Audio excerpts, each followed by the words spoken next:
Pikachu blog. আজকে পিকাচুর বার্থডেতে কি কি হলো সেটাই আজকে দেখো। ফার্স্টে পিকা আমার জন্য কেক করেছিল, দেখো 2 নাম্বার কেক। আমি তো দেখেই খুব খুশি। এরপরে আমি যে কাটতে যাব অমনি পিকা দেখি একটা বাজি ফাটিয়ে দিল। বাবা, ভয় পেয়ে গেছিলাম, কেক কাটবো না ভয় পাবো সেটাই বুঝতে পারছিলাম না।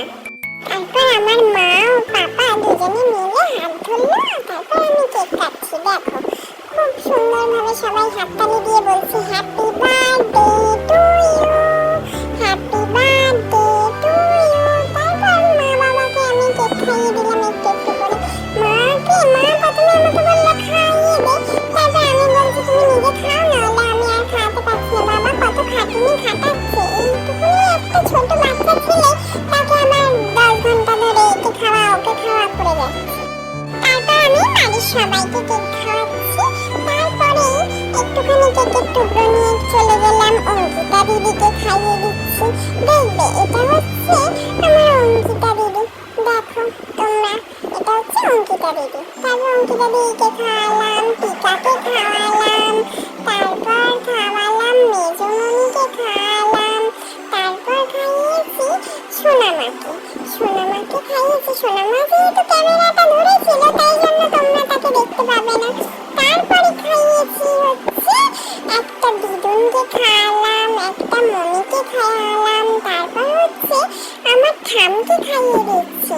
তারপরে খাইয়ে দিলাম ছোট দাদানকে। ছোট দাদানটা আমাকে কোলে তুলে নিয়ে আমাকে বলছে কেক খাবে সোনা মামা। তারপরে খাইয়েছি ছোট দিদুনকে। ছোট দিদুনকে দেখো, ছোট দিদুনরা রান্না করছিল, তারপরে ছোট দিদুনকে খাওয়ালাম, তারপরে গুল্লু দিদানকে খাওয়ালাম, তারপরে খাওয়ালাম আমার দিদানকে। সব শেষে দিদান এসছে খেতে, কারণ রান্না করছিল তো। তারপরে দিদানকে খাওয়ালাম, দেখো তোমরা। মা বলছে দিদুনকে খাওয়াতে, আমি ঠামকে আবার করে খাইয়ে দিচ্ছি। দেখেন দাদা এসছে বাড়িতে, এই দেখেন বস দাদা এসছে।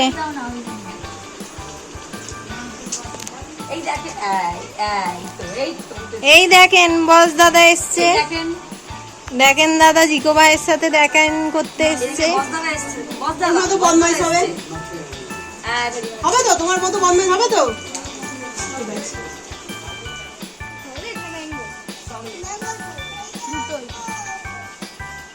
কে এসছে জিকো ভাই? তারপরে বড়দাদা আর বাবানমণি এসেছিল। বাবানমণি বড়দাদা সবার সাথে আমি খেতে বসেছিলাম, দেখো। তারপরে ওরা খেয়ে দিয়ে যে যার বাড়ি চলে গেল, কারণ বৃষ্টি পড়ছিল। তারপরে বাবানমণি আর বড়দাদা আমাকে পিকাচু আর কুমির দিল, এটা ওদের তরফ থেকে আমাকে গিফট। তারপরে দেখো অঙ্কিতা